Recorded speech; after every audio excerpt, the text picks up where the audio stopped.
Thiruvananthapuram Jimmy George indoor സ്റ്റേഡിയത്തിൽ നടക്കുന്ന orphanage control board തെരഞ്ഞെടുപ്പ് നടപടിക്രമങ്ങൾ മതിയായ സൗകര്യത്തിൽ ഒരുക്കിയില്ലെന്ന് പരാതി. 11 മണിക്ക് തീരേണ്ട രജിസ്ട്രേഷൻ നടപടികൾ ഉച്ചയ്ക്ക് ശേഷവും പൂർത്തിയായിട്ടില്ല. സംസ്ഥാനത്തെ വിവിധയിടങ്ങളിൽ നിന്ന് 1500 വോട്ടർമാരാണ് തിരുവനന്തപുരത്തെത്തിയത്. ഇവർക്ക് സാമൂഹ്യനീതി വകുപ്പ് അടിസ്ഥാന സൗകര്യങ്ങൾ ഒരുക്കിയില്ലെന്നും ഓർഫനേജ് അസോസിയേഷൻ ആരോപിച്ചു. തെരഞ്ഞെടുപ്പ് നോട്ടിഫിക്കേഷനിൽ പറഞ്ഞിരിക്കുന്നത് 3 മണി വരെയാണ് തെരഞ്ഞെടുപ്പ്. ഇപ്പോൾ ഈ 2 മണി സമയത്തും 500 പേര് മാത്രമാണ് വോട്ടവകാശം വിനിയോഗിക്കാൻ കഴിഞ്ഞത്. ഇനിയും 900-ഓളം ആളുകൾ വോട്ടവകാശം വിനിയോഗിക്കാനുണ്ട്. ഇത് രാത്രി കൊണ്ടും പൂർത്തീകരിക്കാൻ കഴിയാത്ത അവസ്ഥയാണുള്ളത്. ഇത് ഞങ്ങൾ സംസ്ഥാന ഗവൺമെന്റ് ശ്രദ്ധയിൽ പലതവണ പെടുത്തിയതാണ്. അടിസ്ഥാന സൗകര്യം ഇല്ലാതെ ഈ തെരഞ്ഞെടുപ്പ് നടത്താൻ പാടില്ലെന്ന്. പേരുകളുമായി സഫാൻ വി പി ചേരുന്നു. സഫാൻ, എന്തുകൊണ്ടാണ് തെരഞ്ഞെടുപ്പ് വൈകുന്നത്? എന്താണ് ഓർഫനേജ് അസോസിയേഷന്റെ ആരോപണം? ഈ തെരഞ്ഞെടുപ്പ് കഴിഞ്ഞ കാലയളവിലൊക്കെ നടന്നത് തൃശ്ശൂരിലായിരുന്നു. കേരളത്തിന്റെ മധ്യഭാഗം എന്ന നിലയിൽ തൃശ്ശൂരിലായിരുന്നു ഓർഫനേജ് ബോർഡിന്റെ തെരഞ്ഞെടുപ്പ് നടന്നിരുന്നത്. സാധാരണഗതിയിൽ തൃശ്ശൂരിൽ നിന്ന് മാറ്റി ഇപ്പോൾ തിരുവനന്തപുരത്തേക്ക് ആണ് ഈ വർഷം തെരഞ്ഞെടുപ്പ് നടക്കുന്നത്. അതിനെതിരെയാണ് ഇപ്പോൾ ഒരു ആരോപണമായിട്ട് ഓർഫനേജ് അസോസിയേഷൻ അടക്കമുള്ള ആളുകൾ രംഗത്തെത്തിയിരിക്കുന്നത്. തിരുവനന്തപുരത്തെ ജിമ്മി ജോർജ് ഇൻഡോർ സ്റ്റേഡിയത്തിലാണ് തെരഞ്ഞെടുപ്പ് നടക്കുന്നത്.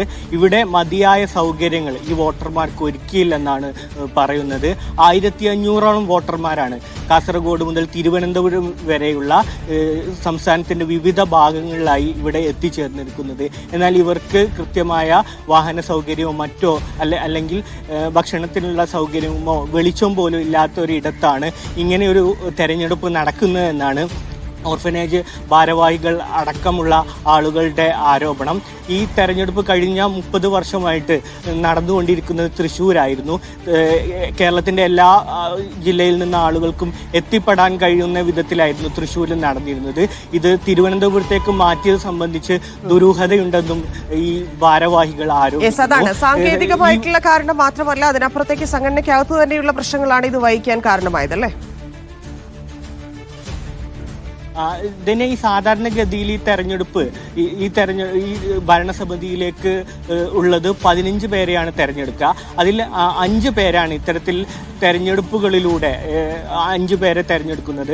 ബാക്കി 10 പേര് സർക്കാർ MLA-മാരായും MP-മാരായും നോമിനേറ്റ് ചെയ്യപ്പെടുന്ന ആളുകളാണ്. അതിൻ്റെ ഉള്ളിൽ തന്നെ ഒരു സംഘടനാപരമായ രാഷ്ട്രീയ കാരണങ്ങളൊക്കെ ഈ തെരഞ്ഞെടുപ്പിന് മുമ്പ് തന്നെ ഉണ്ട്.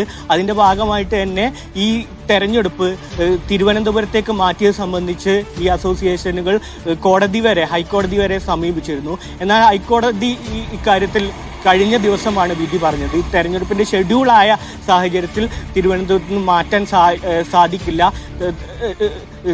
തിരുവനന്തപുരത്ത് തന്നെ നടക്കണം എന്നുള്ളൊരു വിധിയായിരുന്നു കോടതിയുടെ ഭാഗത്തുണ്ടായിരുന്നത്. എന്നാൽ ഇന്ന് ഈ തെരഞ്ഞെടുപ്പ് നടക്കുന്ന ദിവസം ഇതുമായി ബന്ധപ്പെട്ട് സൗകര്യങ്ങളില്ല, അത്തരത്തിൽ സൗകര്യങ്ങൾ സാമൂഹിക വകുപ്പ് നീതി വകുപ്പ് ഒരുക്കിയില്ല എന്നുള്ള ആരോപണമാണ് വരുന്നത്. ശരി സഫാൻ.